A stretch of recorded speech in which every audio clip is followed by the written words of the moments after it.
the petite and always lovely May. Give it up for Lisa!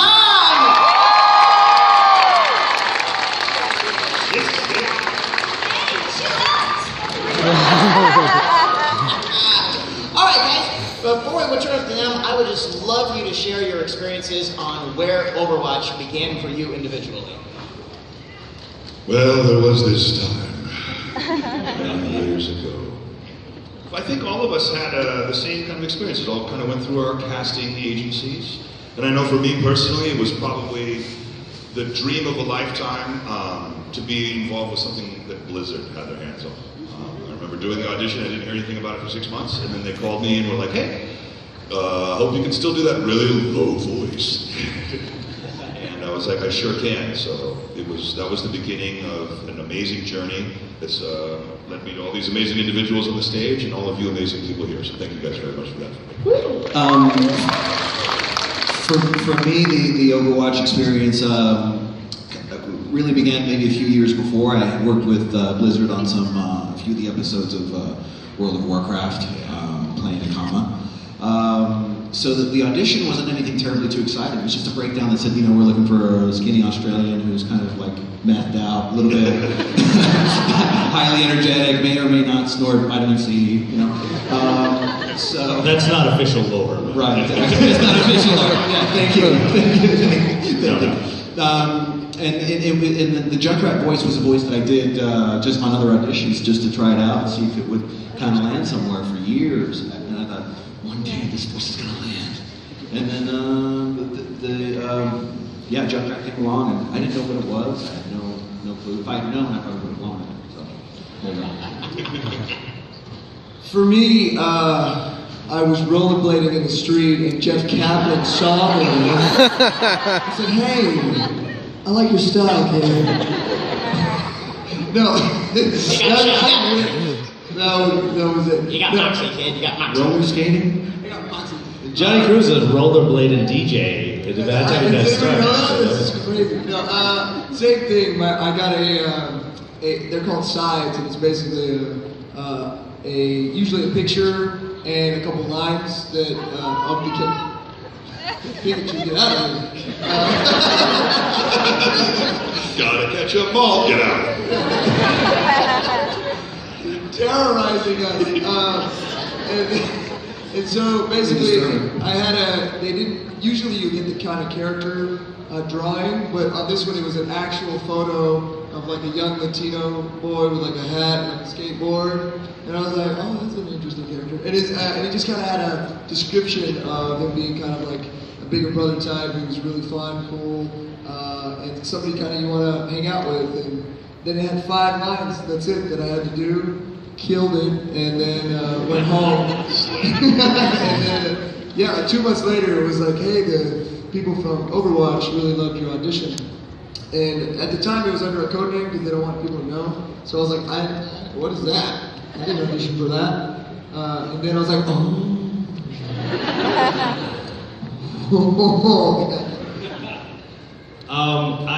I had also worked on World of Warcraft before, so they kind of knew me a little bit over at Blizzard. And they sent me the sides for 2 characters. It was Zenyatta and Hanzo. And so I read for both, and I remember seeing, there was a little bit of artwork, and I remember seeing Hanzo and thinking, now this character looks cool. Like, I want to be this guy. And that didn't work out. But Paul does a wonderful job, so I think that worked out okay. And Zenyatta's dope too. Do you do one of them? It's pretty cool. Yeah, it's pretty cool. I think they were finding a Chinese girl who can speak Chinese and English in China. And I've done some works with Blizzard, like World of Warcraft. World of Warcraft. And Hardcore Storm, what? Oh yeah, that kind of thing. But I have no picture. I have no English. So cute. I just know that she can speak English and Chinese. She's a scientist. She is curious about everything, and she is glass half full. That kind of girl. Optimist. Oh yeah, optimist. Okay. That's just. Sorry. And okay, and they say, hey, listen, no, hey, Zhang Yu, I remember you majored in chemical technology. You must know how to speak English. So come on, there's the audition. Yeah, that's how I get into the audition and I got the role. I'm so lucky. Thank you. I think we've been the lucky ones with this. You give us like so many hours of enjoyment in the wee hours of the night, as I'm sure some of us know. That too. All right, I'm going to open it up to our audience questions. I'm going to put the microphone right up here, and please remember our house rules. You get Line up one. quarterly. Gets trampled. And again, please ask questions, no requests. Thank you. Hello. What's up? Hi, my name is Alan. That's not. No. Do you have a favorite line from your character or any others in the game? Yes.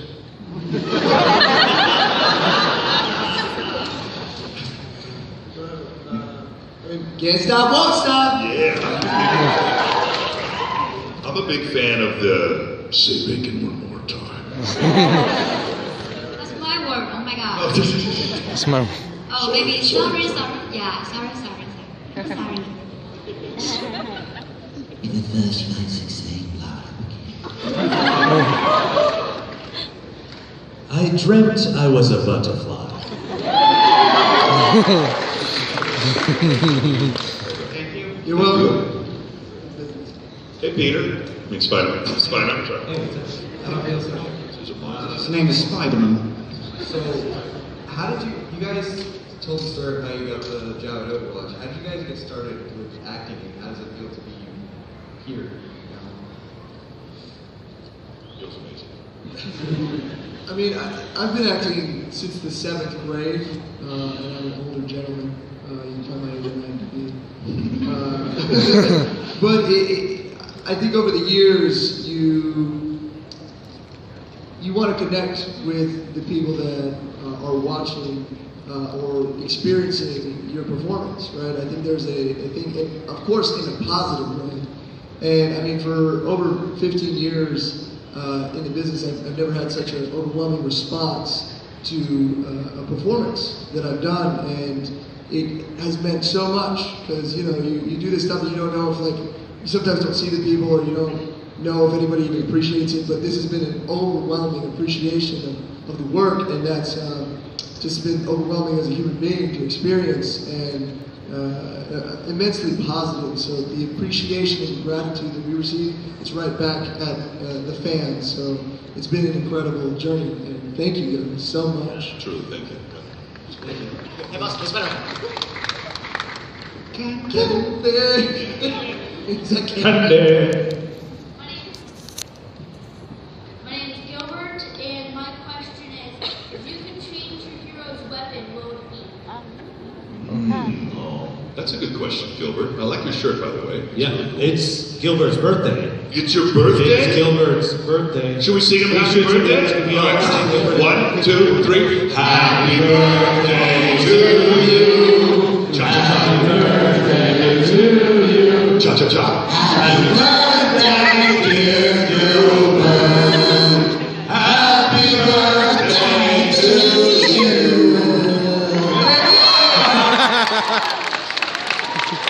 If I could give Roadhog, I mean, I can't complain. He has a flat cannon and a hook, so if I could, I want a laser gun type thing, or lightsaber sort of thing. Laser. I actually play these here. I'd like there to be tiny hamsters in my orbs. That'd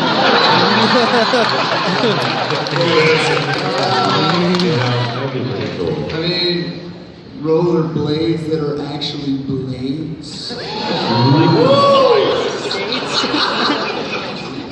I don't want any weapon. I just want to look like Elsa, just like Ken.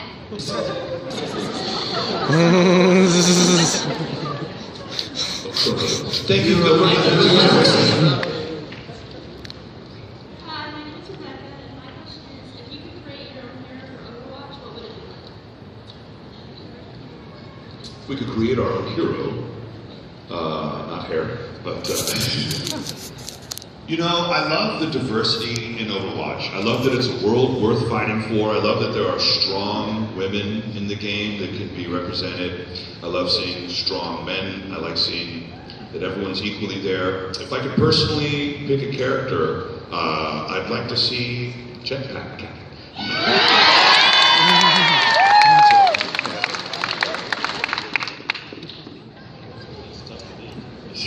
They gave us a hamster.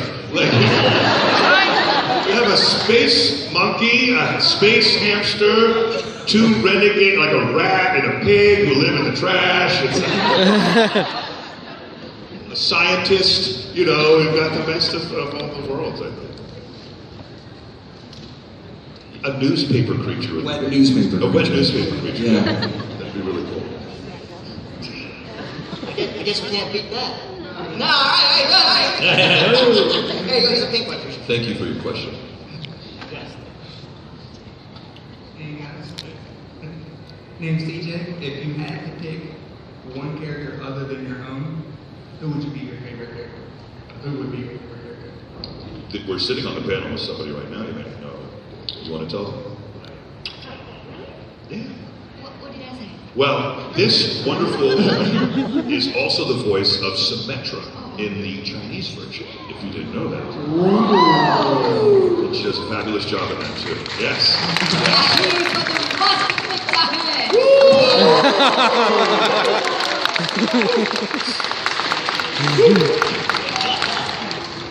I think Reinhardt, precision German engineering. Signora. You gotta say it like that. I love the experience tranquility. It's so. I'd be down to be a cyborg ninja. Good times. I mean, I guess I just have to swap with Chris. Everything's coming up exploding! Jump right. Thank you, guys. Thank you. He's wearing a Jon Snow shirt. I'm sorry, all the friends are dead in the wall. Hi, I'm Elizabeth. And Josh, you just touched briefly on the diversity in the game. I was wondering what you all thought about what Blizzard's doing to really bring diversity to video games and having such a wide range of characters. That's how I feel. To be a positive character that is uplifting and has brown skin that people look up to, that's a dream. You know what I mean? So I'm just happy to be a part of that. And to see more of that outside of, I think they're setting a standard that people are looking at, and I love it. So yeah. But they're also matching it, you know, they're bringing diversity to the game, but they're also bringing the most important thing, which is quality to the game. It's not like these people are excess or anything. I mean, they're real. They're heroes. They're real characters. You know, that's the thing. I'm really happy they made a character like a female scientist. You know, in China, a lot of games in China, they have those beauties who is very slim and beautiful, who is physically strong, and a scientist, and we need that, right? I mean, it's not just like ethnic diversity, but we're talking like diversity of body types and sexualities. It's such an inclusive universe, and I think that's why, you know, everyone's been gravitating towards it. There's just someone you can relate to, and it's I think it's a wonderful thing. It's really an honor and privilege to be a part of it. Well said. Thank you. Thank you. Candy. Candy. My name is Tiffany, and I just wanted to ask, how do you guys all view the Overwatch community? Not just us who came out to come see you guys and how much we love and support you, but everyone, like including the toxicity that you see in game. Oh. I think that the community is passionate about something. And if you're passionate, there's a two-sided sword. It means you care enough to let yourself get upset over it, you know? And I think the biggest part of remembering is that it's a team game, and positivity is going to get you everywhere in life. You know what I mean? So it's better to pick the person up beside you than to push them down. And look, let's keep it real. I get really salty when I play comp, okay? Can we get some steak with the salt, please? I'll vibe. I need it. I'm dying. So I think that the community polices itself in a really good way. And we live in a world where there's a lot of us versus them mentality. I'm really proud of the community of Overwatch and all of our fans for continuing to push the narrative of it's just us, you know? Yes. There's no them when you play with us, and there should be no them ever, because we're all human beings and we all live on the same planet together. And I think you can only combat toxicity with more positivity. So. Thank you, Hondo. He knows my favorite. It's one of mine. Thank you. Your cosplay's incredible, by the way. Yeah, fantastic. Hi, my name's Dave, and I just want to know, I know some of you guys play Overwatch, but do you guys ever like get into like voice chat and just like pretend like, oh, this is new voice line, just mess with people? Funny story. So I play on, I'm the best in the casting game. No, but I play on stream a lot, and I do, sometimes I'll jump in, and I was in a quick play the other day, and I'll be like, hey, talking like Optimus Prime, Autobots roll out, get to the payload. And they're like, whoa, that was really good. I'm like, oh yeah, you want to hear my Roadhog one? I'll turn my voice box on. Like, sure. So I'm like, ready to go, whole hog. He's like, all right, well, you want to hear my Winston? He's like, yeah. And I go, the power of science. He's like, oh, your Winston's way better than the Roadhog. Thank you, quick play. So. It's one of my all-time favorite things to do. Thank you. Thank you. Congratulations, I see you're wearing an Overwatch League shirt. Congratulations to the London Spitfire, who just took the first final championship. Congratulations to the Philadelphia Fusion Tour, being the great runners up. My name's Ben, and I'm an actress, so I just play on the stage. You guys all play pretty cool, kind of strong characters with these crazy weapons. In a free-for-all between the 5 of you, who do you think would come out on top? Us or my characters? The characters. Because Elise would wipe the floor with all of Lucio. May. The question was, which in character, I mean, what do you think? Come on. May. She has the wall. May would win. I think May is in OP now, right? Yes. Is she? May's OP. She's always been OP. We're going with May. Thank you. You'd definitely beat me if it was all of us. We were on a roller skating rink and we were playing music. I'd be great. Is this brand good? So my introduction, I'm a dark artist. We just talked about chaos. Does pineapple belong on pizza? Does pineapple belong on pizza? Yes. Well, it's very controversial. but here's the thing. Okay, so I was a regular old pepperoni boy for a long time. Just regular old pepperoni boy. Pepperoni boy. That's what they call me, pepperoni boy. A friend of mine one time, I was like, yo, order some pizza. A pepperoni pizza. The pizza comes, I open it up, and it's got pepperoni, and it's got peppers, and then it had pineapple on it. And I closed the lid, I was like, what is this? What is this? He's like, what, dude? And I opened it, he's like, oh man, I guess they got the order wrong, and he just starts eating it. And I'm like, eating it? And so I was like, fine. And I ate the pineapple on pizza, and it was phenomenal.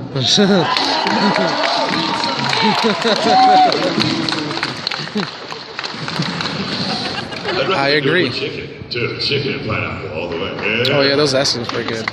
Prefer my pizza without meats on it, so I would go for a mushroom slice or a pineapple slice. So absolutely, it does belong on pizza. Don't let anybody try to steer you away from your dreams.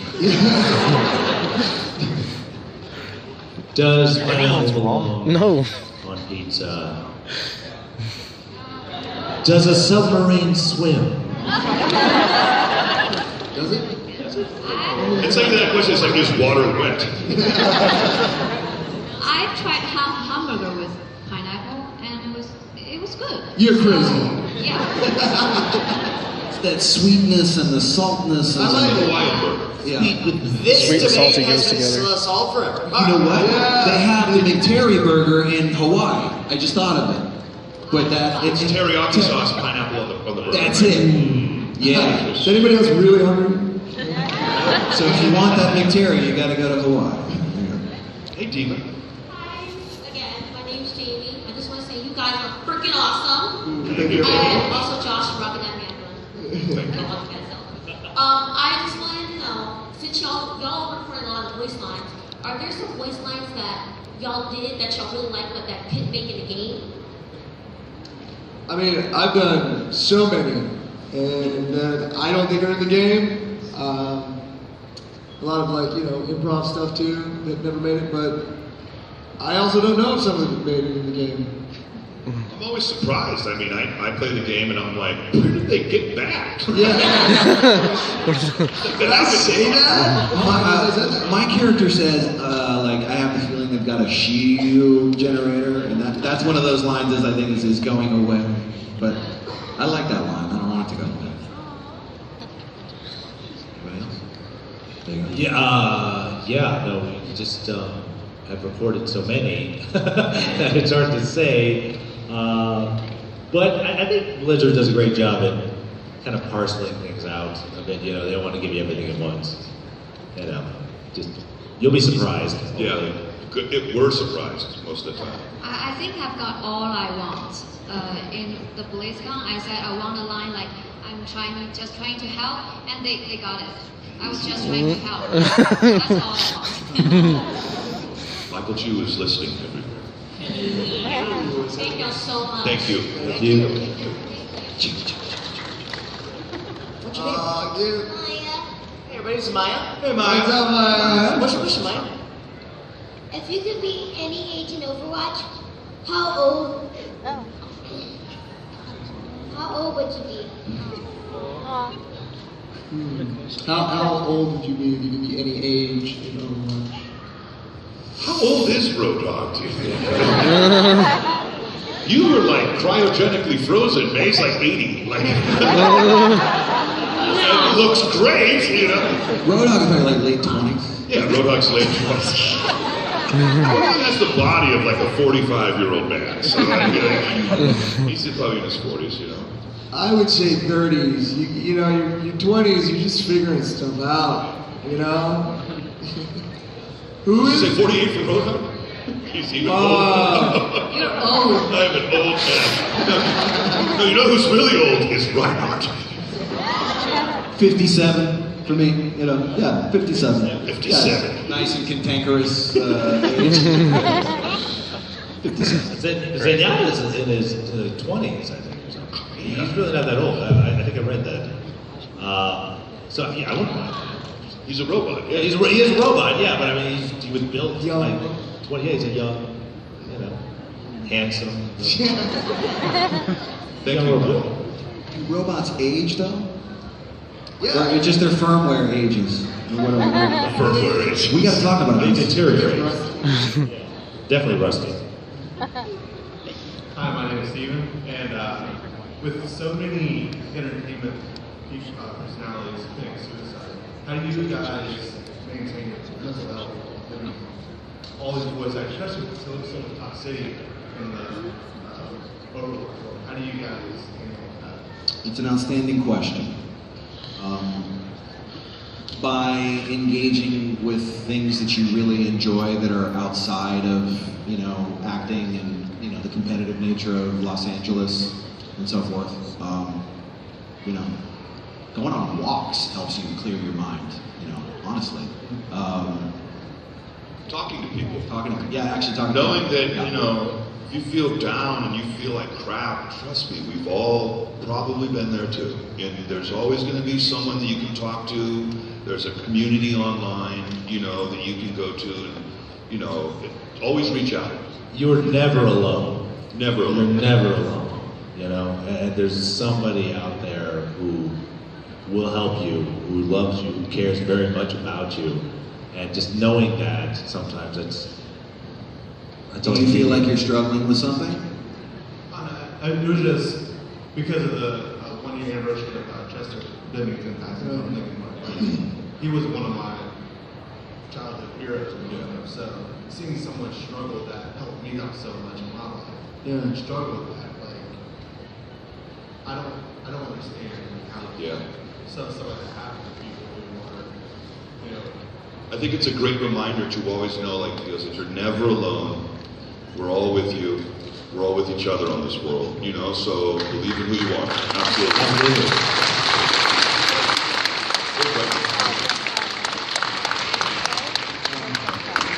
And also, don't listen to the dark side of yourself that tells you, you know, you're not good enough or this kind of thing. That's a lot of it too. That's why it's important, as Josh said, to talk with other people, to get away from yourself sometimes.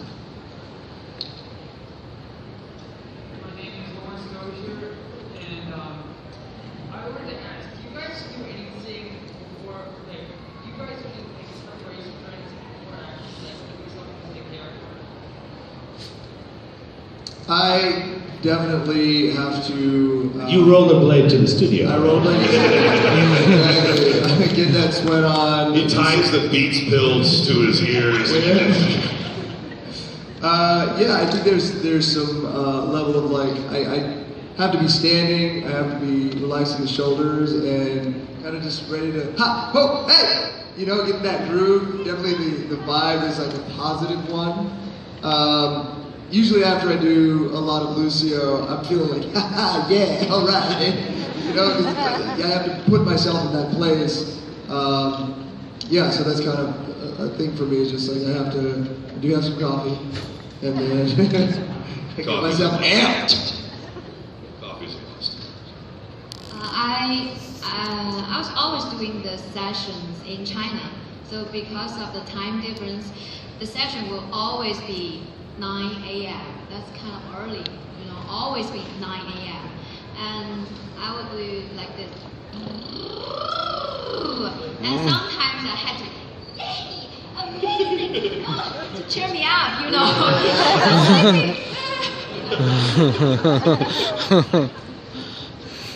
Thank you. I sing on the way to the studio.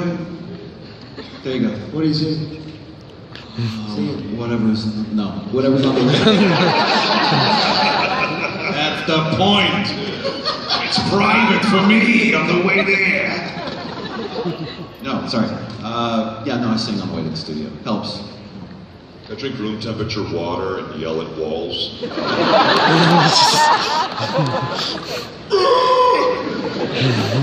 This is yeah, with don't or tell me without what's next the on stage mine. I on. don't know. Well, specifically for Zen, I do actually have to, when I get there, I usually have to take a few minutes and just kind of, you know, especially if like traffic was bad or something, just have to relax, get into a Zen space, breathe. So it's actually kind of nice. It helps me. Sounds real nice. Sounds real nice. I know that. It's the opposite of what Josh has to do there. Thanks, bro. Here's a purple one. Watch out. Hi, my name is Sky. I was a big fan of both of yesterday, and my question is, out of all the voice lines that you guys have had to record, which was the hardest one you had to take over and find mistakes? The first line I remember recording was "I'm a one-man apocalypse," and we did that so many times, and we got it right? I think, yeah. Cool. So the important part about doing your first line is that's when you're building the character. So it's kind of like that's the baseline. So once we master what he sounds like, okay, we can go further. We can make him say other things. So for me, it was I'm a one-man apocalypse. And once we built that, it was like, okay, we know kind of where we're going. If at first you don't succeed, blow it up again.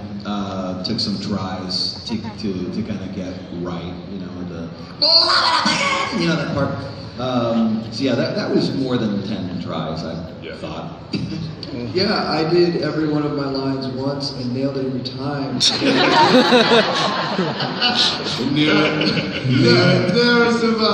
There were some lines actually for Heroes of the Storm that had some lore that from like with characters that I was like, well, how do you say his name?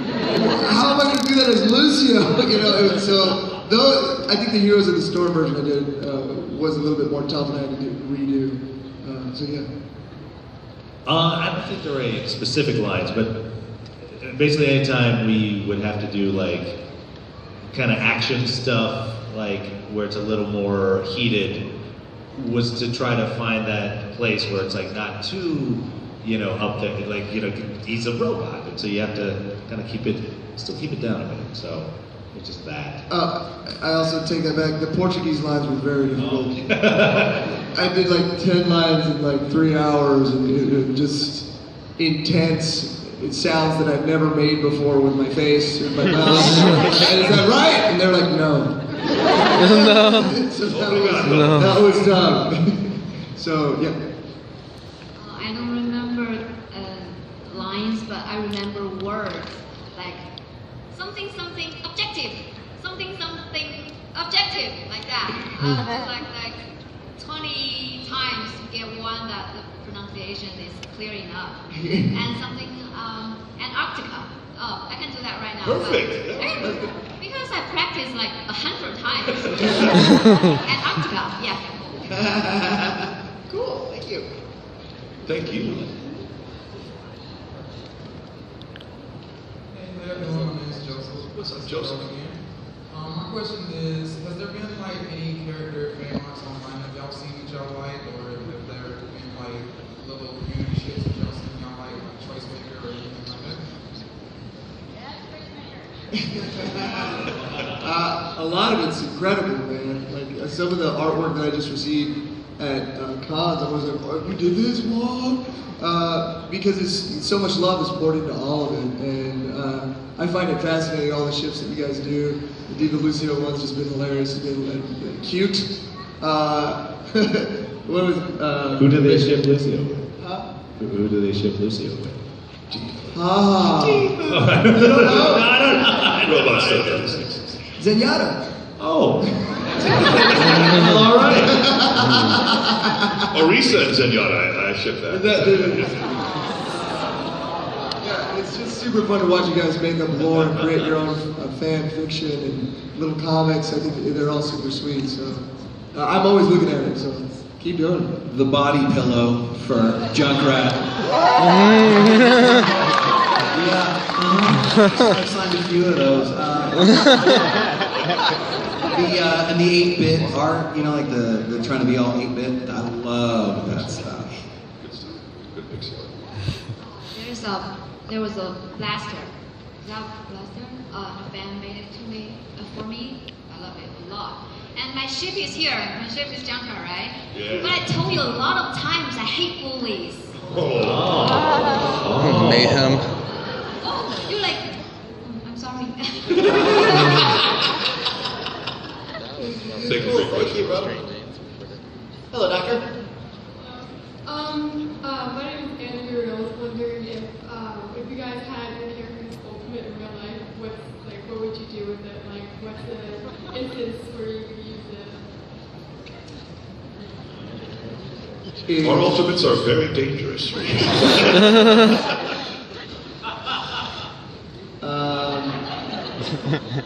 Unpacking. How do you use that in real life? Oh, let's bring down the boxes that we have. Down. He's just some guy who works at UPS. Like, let's break it down. Let's break this one down too. Got a paper cut. I need a medic.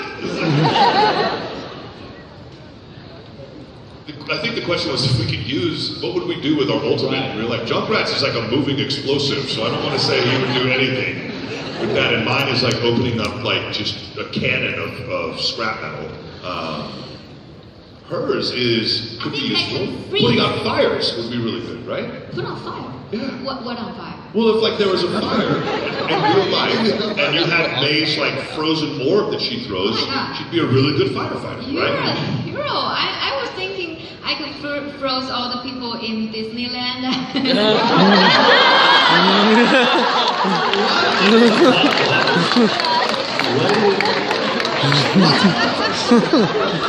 could go to all those games without waiting. Nice. Darn.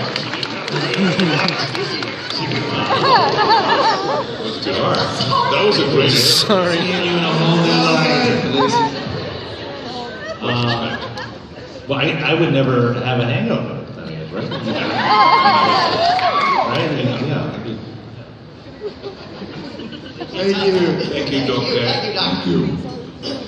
And I'm very sorry, but I'm afraid this well-dressed gentleman will have to be our final question. We are at time. I am sorry. Oh, man. Thank you so much. Wait, give it to this guy. He's really good around too. We'll do you too. We'll do that too. Go on. Do two lightning round. Yeah. This question is directed towards Johnny, but I also want to open up to the panel. Being that you all work on, you're all actors, but you also work on different aspects of filmmaking, like script writing and directing and being a musician. How has that helped you with your performance for your character? That's my question. For me in particular, it's given me insight to the other sides of the camera, like watching an actor act and his choices and what's happening as a director is very fascinating. It opens up my brain to like, oh, like he's using different choices that I would never think about, you know what I mean? And then being an actor, like knowing that what the director's trying to capture and the communication between the two to understand it, working on all these different aspects of creating has helped me have better communication with my actors or with my directors and things like that, or knowing how you feel as an actor, like, did I do that right? That feeling, even if you're not saying it, that we need that validation or that level of like trust with someone to let us know. Like at Blizzard, after you say a line, you just kind of wait as they silently sit there, seeing if it works or not. But Audrey would always be like, that was great, beautiful, wonderful job. What do you take a look at it? So then I'd be like, oh, there you go. Yeah. You know what I mean? Like making me feel good, and that we need that to kind of to do a good job. So just like knowing these different pieces has really helped me in all aspects of creation. So.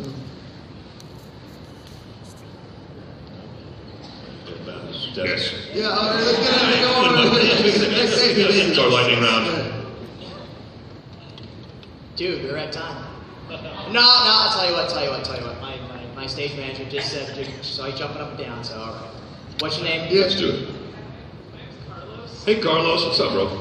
Okay, so how do you guys feel about the fandom Overwatch has developed into? And like for such, like the fan fictions people write about the characters?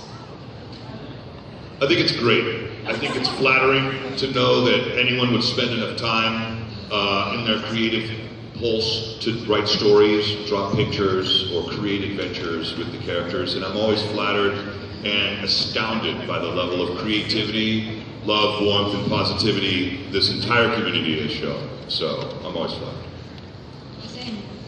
Yeah. We wouldn't be here without if it weren't for you guys. Yeah. So much love.